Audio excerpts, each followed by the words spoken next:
honey badgers, how are y'all doing?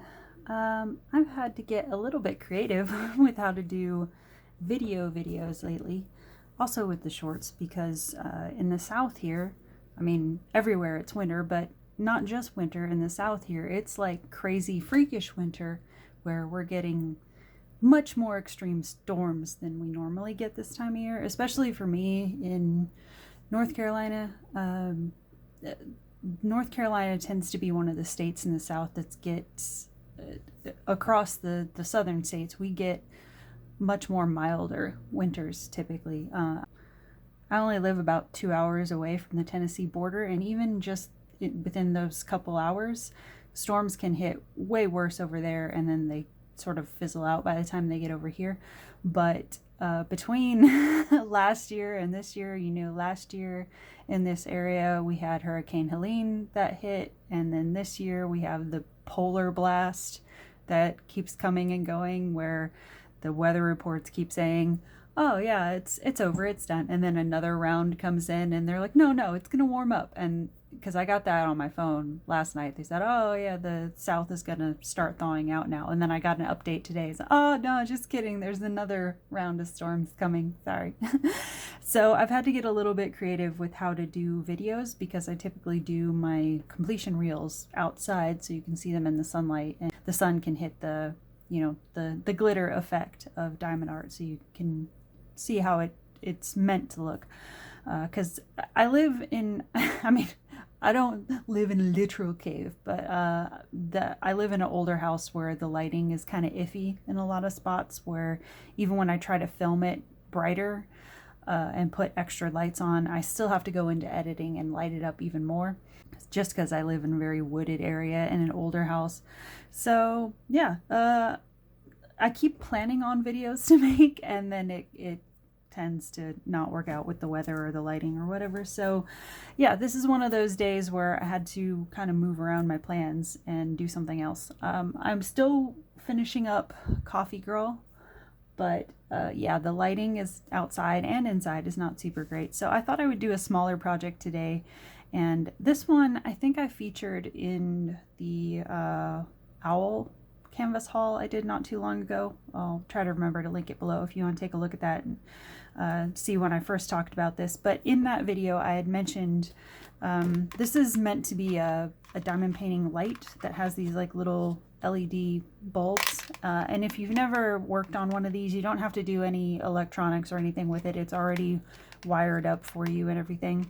The only thing you do is, once you complete the diamond art, you pull the bulbs through the holes here, and then they give you light bulb caps to put over it to finish the look. And I mentioned in that video, when I was looking at it and trying to figure out how to put it together, I noticed that it didn't look like there was any sort of adhesive that went to this.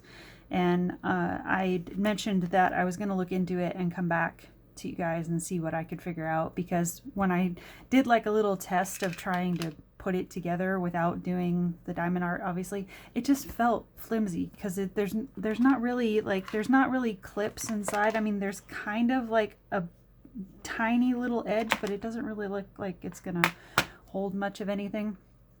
There's no like definitive, like you can see on the inside in there's no definitive little clip that you snap into, really.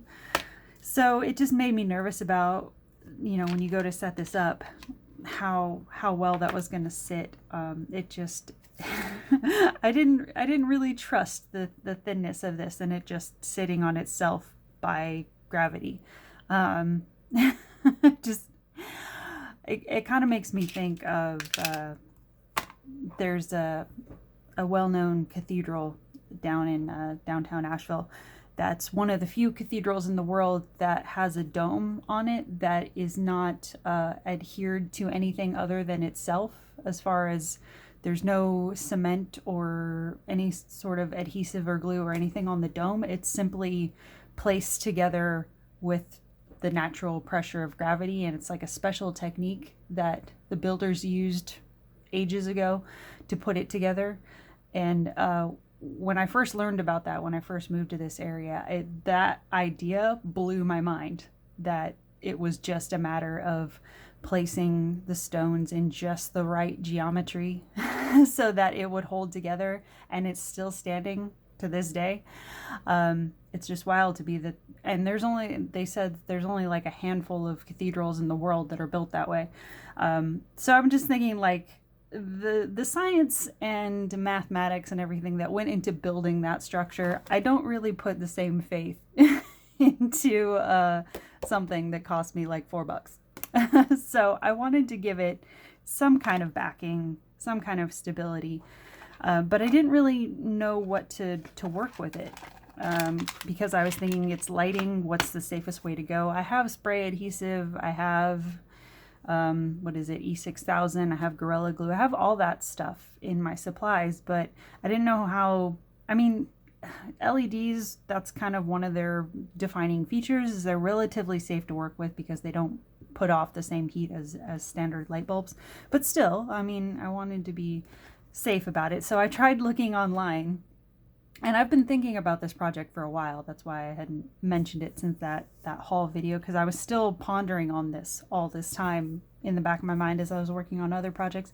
And I went to look it up, and there are people online that have a few videos of these type of projects. There's not many of them, surprisingly. I thought there would be more videos of these lamps because they've been around for a while, but there's not too many out there. And the ones that are out there that I could find, it just seems like they take it out of the box, they show what's in it, which is what you see here, and then they just sort of do a ta-da and it's done, and they just sort of, you know, do the whole waving back and forth like, oh, isn't it pretty? Because a lot of them are non-talking ones. They just put the backing music on it.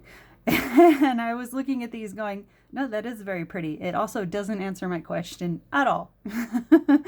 So yeah, that's why I was sitting on this for a while going, what do I do? And then I was working on the Coffee Girl canvas last night.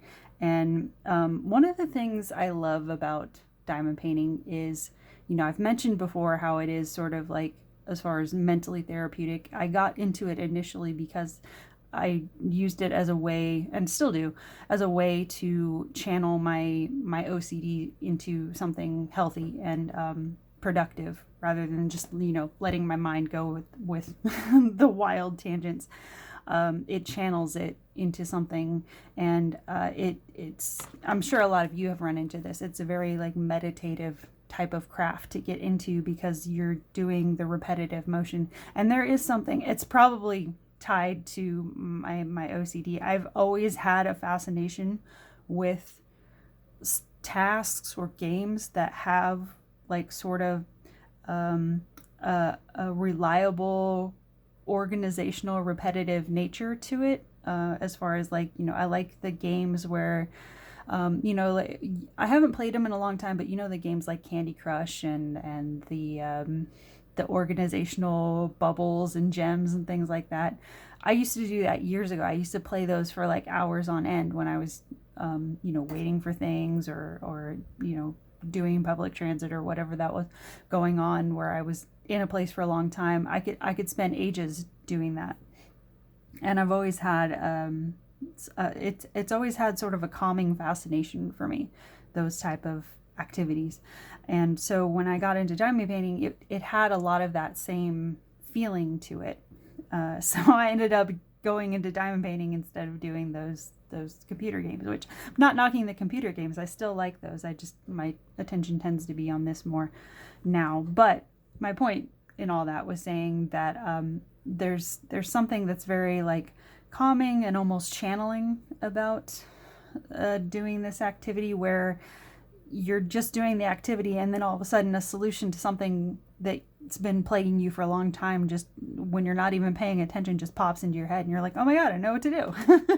And that happened to me last night, where I wasn't even thinking about this project for a minute, and then out of nowhere my brain is like, you know that owl thing that you were sort of stuck on for a while? Yeah, you've probably been overthinking that just a wee bit. Yeah, doing the whole, you know, going after a fly with a bazooka thing. It's probably not that deep. And then it gave me the idea of this, which I've had in my supply bin for ages. This is just a basic roll of really thin double-sided tape like they use on the double-sided canvases. And I don't use it that often. I think I found this probably a couple years ago at my local Dollar Tree, and I picked it up then because I was like, oh yeah, that could probably come in handy with some of the canvases every once in a while. And I use it every now and then when I get double-sided canvases that have a dry spot or a wrinkle or something that I need to repair.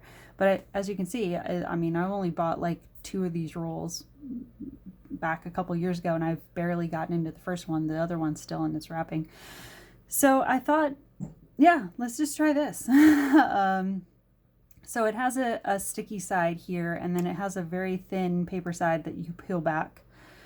So I figured what I would do is just, I haven't decided whether I might put it on the back of this. I guess it wouldn't matter, but I guess I would put it on the back of this and then stick it to that.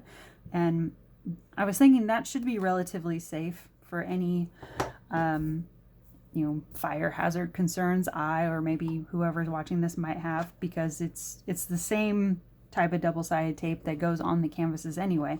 And if the glue that goes on the canvases isn't affected by the lights, like here, this stuff has the poured glue on it, but I don't think it would matter if you have poured glue next to double-sided tape. It's all adhesive, but it's all the same product. So that's what I'm thinking I'm going to do with this.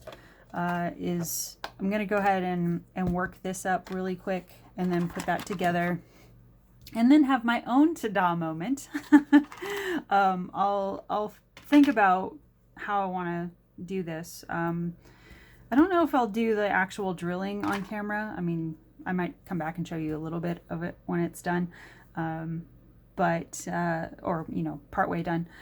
But yeah, once this is finished up, I'll come back and do an update, and we'll figure out how to put this tape on here. And because I don't think it'll need very much, it's a thin plastic, but I just want something a little bit extra that'll hold it on there, rather than its confidence in itself, I guess. So yeah, that's the project for today I'm putting together. So we'll come back in a minute and see how this looks. All right, update already. I was just starting to put the gems on here, was doing the larger crystal ones, and then I ran into something I didn't realize was going to be an issue, but I thought I would mention it if you start working on one of these. If you look down at this, let me bring it up closer.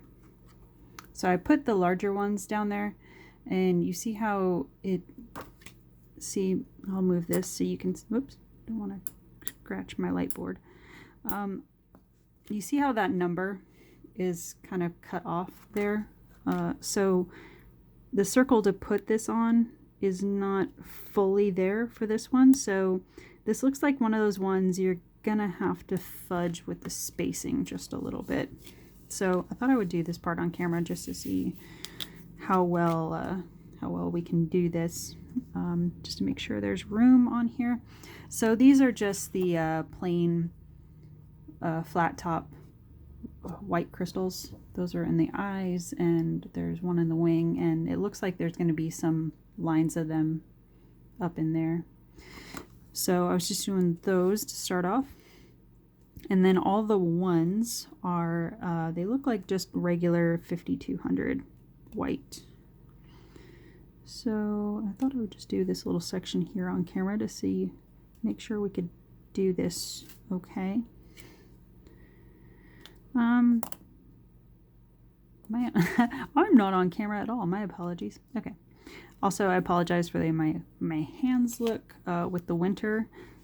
It's just one of those things with the winter. No matter how much lotion I put on right now, my hands have done this every year since I was a kid.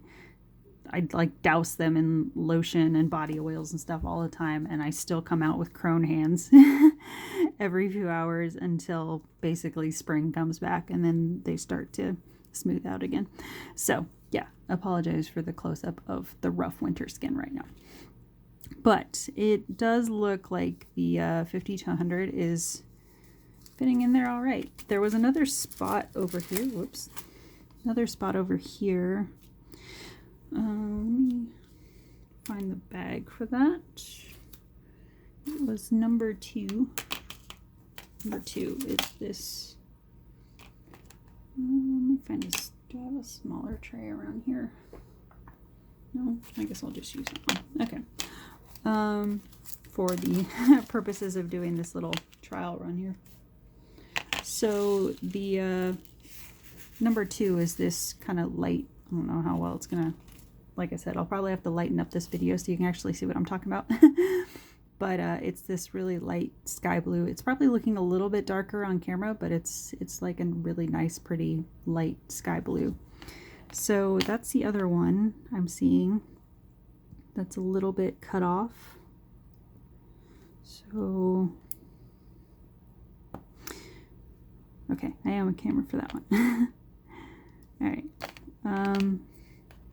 So yeah, it looks like the spacing is going to be okay. It just looks a little bit iffy, I guess, to the eye before you start placing stuff. But I've run into that a number of times before when I do the, whoops, I almost put that in the wrong spot. When I've done the, what do you call them? The little mini crystal ones. I feel like I did one not too long ago. Oh, I think I did the, that reindeer mini crystal one most recently. I'll link it down below so you can see what I'm talking about. But anytime I do one of those mini ones, that's usually something that you run into with at least one of the little areas, is that when you do this mix of gems back and forth, hold on, where'd the 5200 tray go? Because I saw some ones in here. When you do the mix of sizes, it's just something you're going to run into every so often where the placing is going to feel like a little, I don't know if that's going to work. And sometimes, I mean, this looks like it's getting placed pretty smoothly, but sometimes you really have to wiggle them in there. And it's just the way it is. So yeah, if you work on one of these, it looks a little bit iffy to the eye when you first look at it, but testing it here, it looks like everything is going to fit all right. So yeah, just thought I would mention that if you see that coming up. It looks like it's really only an issue around the light areas where the bulbs are going to come through. Let me put this in here. This one is like really cutting it close over here, but I think it'll still be all right. Okay. Yeah, I think it'd be all right. So yeah, if you see that, don't freak out. It's all right. It's just, you might have to wiggle it a little bit. Wiggle, wiggle, wiggle. Okay, so I'm going to finish working on this and then come back when there's something a little bit more exciting to show you. All right, little update on where we're at with this. It's almost done. I'm liking the colors so far. I made one little edit up here. This was supposed to be 5200, that white, which you can see in the outer ring there. But when I got to the inner ring, I just decided I wanted to use white ABs instead for that one little section. So that's not included in the kit. I just decided to put white ABs there. Everything else I kept pretty much the same until I got to this owl body, and then I figured I would come back on camera because I decided to make some edits over here too, looking at the colors they plotted. So I did put the 5200 that was plotted in there. There was just like a little speckling of it. But then all of this 7 is this, it's not quite a citrine color. Kind of. I mean, it's that yellow with like, I guess it's kind of like a citrine, but a little bit lighter. It's a yellow, but it's got a very faint green undertone to it. And I don't know, like when I put it up next to the white, it just felt odd. So I don't think I'm going to use this yellow in the front of the bird on the chest there. I think what I'm going to do instead is I had a little bit of this, which probably looks kind of pink on camera, but it's actually pretty neutral. It's got a little bit of pink to it, but it's, you know, one of those neutrals they tend to use in skin tones. I had this left over from, I think it was when I did the tattoo cake girl. I think this was some of the ones that I used on her face. So I'm going to use a little bit of this and then scatter in a few more ABs and just sort of sprinkle them in together to do the chest part there. Make that edit. And then the other one, let's see, the 5 on here is another one that seems kind of bright to me to be on an owl. It's this very like tropical, almost fluorescent orange that they plotted for around his eyes and the top of his crown there, and then a little bit on the wings. And I don't know, I'm thinking what I may do is I may use a little bit of that on the wing here. But the other reason I looked at this for doing some edits on the body is I did this brown here, but they plotted the same brown on the outer edge of the owl as they did for the branch. And I'm not a fan of that when they do that in diamond paintings. I feel like it's one of those things that tends to lose definition, you know, that leads to losing definition. So I think what I'm going to do instead, I did use a little bit of that brown on, again, the top of his crown there. That's the dark brown that's plotted, same on the stick. But I just don't like it when it's on the edge of the body right next to the stick. I feel like it's a little too close. So what I'm thinking is I have a little bit of this dark brown, also a crystal, but it's just a tad lighter than what came with the kit. So I think it'll be just enough of a difference that it'll pop out the border of the owl body a little bit better. So I'm going to do that, and then what was the other one? What was this 7 for? No, not 7. What was the other one I was going to do? There was another one that I was going to do. Oh, okay. That's what it was. I was going to use... I get it now. Okay. Trying to make sense of my own thought process here. Not always the easiest task. Okay, so I was going to use the dark brown for the edge of the bird, and that was 7. No, right? No. New. It's 4. Okay, 7 was the lighter one, this yellow one that was going to go on the chest. The darker one that was going to be just a shade lighter than the branch, that's 4. So that's going to be the replacement for that. And this one, so this is the darker one I was going to use for 4. It's going to make sense when I put it actually in here, but I'm kind of making a mess of explaining it. And then the 5, the bright orange that was around the eyes. I have this one that's, it's still got a little bit of orange tone to it, but a little bit darker and closer to what I would expect with a brown owl. But there's also a tiny bit of pink to it, so it'll still be kind of like artsy and interesting, I guess. So yeah, that's what we're gonna try here and make it a little bit more soothing to my eye personally, since I'm the one that's gonna be looking at it the most, because y'all ain't at my house. Anyway, that's what I've been working on. It's almost done, and then I was thinking what I'll probably do, because I don't know if you can tell, you can probably see in some spots, this is one of those canvases where the drills are doing a little bit of that shifting and sliding in the glue, and I keep having to readjust them. So once I get everything in there, I think what I'm going to do is go in there with the Sparkle Mod Podge and just do like a light wash of that over the whole thing.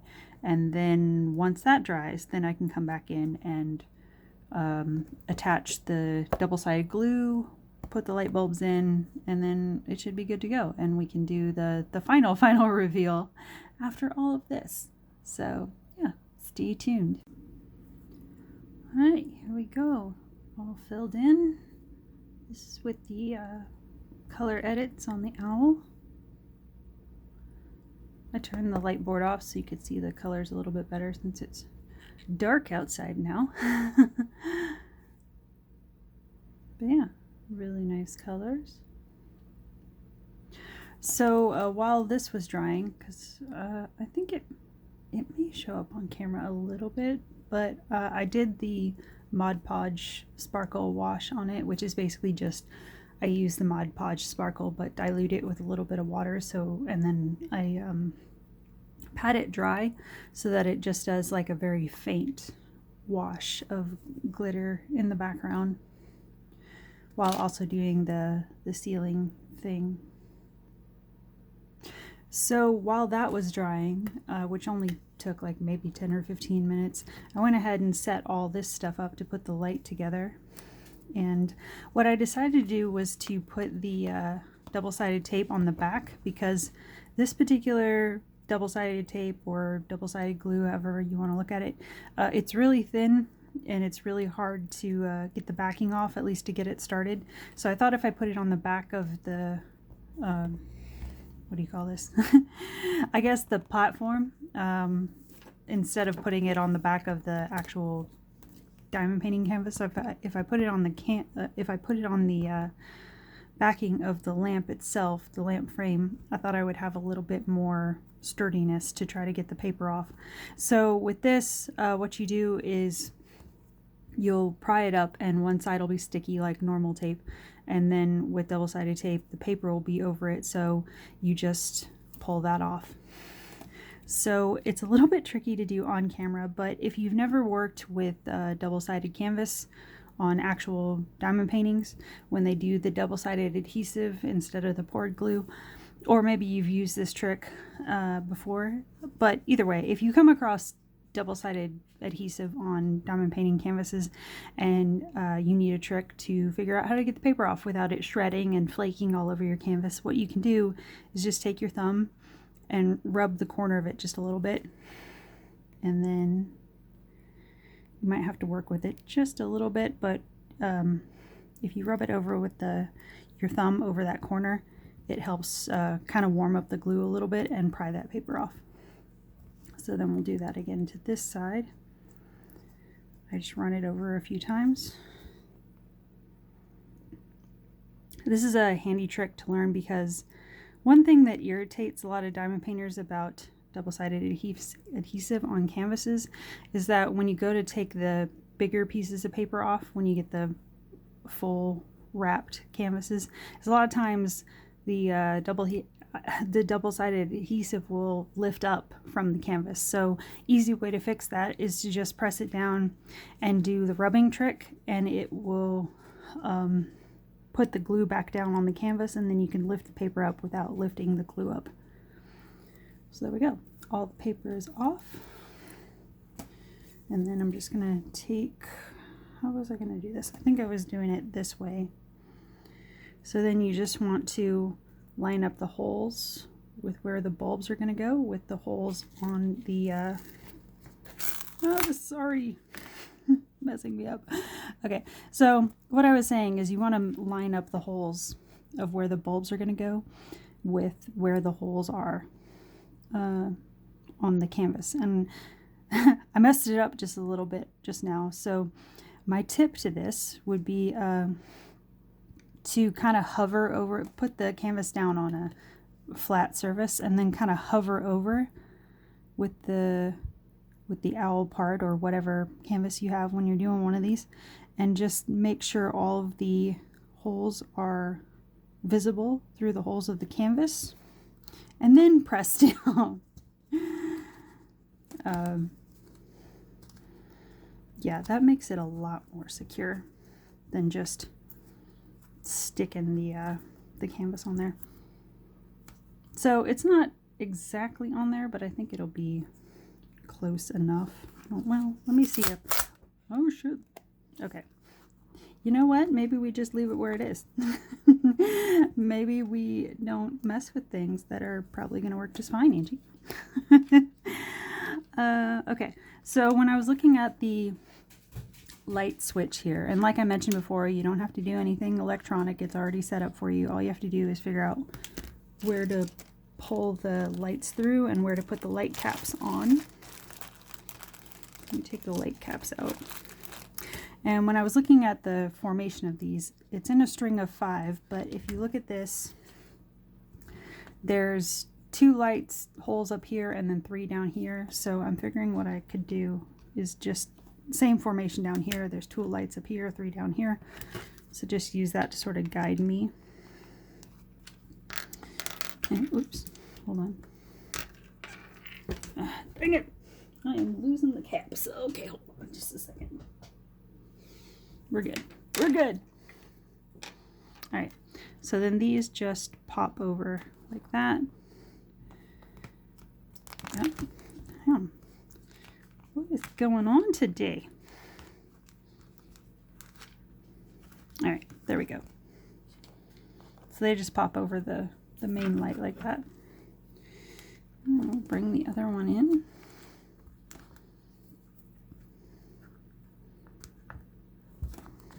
And then you just keep doing that until all the lights are accounted for, and try not to lose any of the caps because I don't think they give you any extras with these.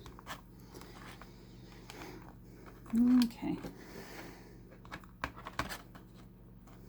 Oh, I forgot to mention that as far as the crystal quality in this kit, the crystals were, they weren't awful. They were a little bit on the rough side. Okay, let me push these back through because you want, okay, the problem is, speaking of rough, the edges of these caps are also a little bit rough cut, so that's also, okay, I'll come back for this.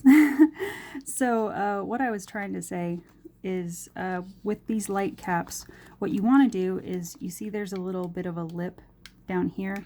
You want the lip part to be underneath, so it's just the top of the bulb that sticks out with the canvas. So that's what I was struggling with, is there was one cap here that had a rough cut edge, and it looks like one of the bulbs popped out, so let me put that back in.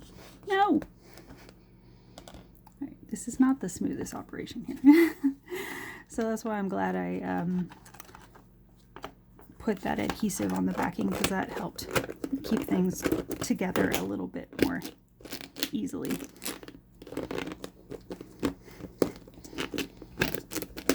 All right. See, they make it look so easy on the videos I watched where they're like, oh yeah, it just snaps right in. I was like, well, yeah, if you have a perfectly crafted one, if you have one that's a little bit rough cut, that's a different story. But we did it. We got it in there. Okay, so it takes, I think 2 AA batteries. I believe they're AA. I think it says in here. Yeah, AA. Okay, let me go grab a couple batteries and we'll see what it looks like. All right. Batteries obtained. So stick that in there. Let us just see. Ooh, there we go. I'm having my own ta-da moment, but a little bit more thorough than the videos I had to work with. So yeah, let me just pull this up just a little bit so you can see a little bit better. So yeah, that's what it looks like with all the drills on. It's sealed. The little warm lights going. And I'll probably go ahead and do a completion reel on this one, like a little short, because I tend to do that for all of my completions anyway, but that's also because a good number of people that I've gotten on this channel as far as subscribers have come through seeing my shorts from one place or another, and then there are also people on my channel that are primarily just watching for the shorts because they're not long form content people. But I also want to do content for the people who are long content form people, so everybody gets a little bit of everything. So I'll go ahead and do the short, but I will also include a little clip in this video so you can see a better look of what this looks like set up. So stay tuned and thanks for watching. Bye guys.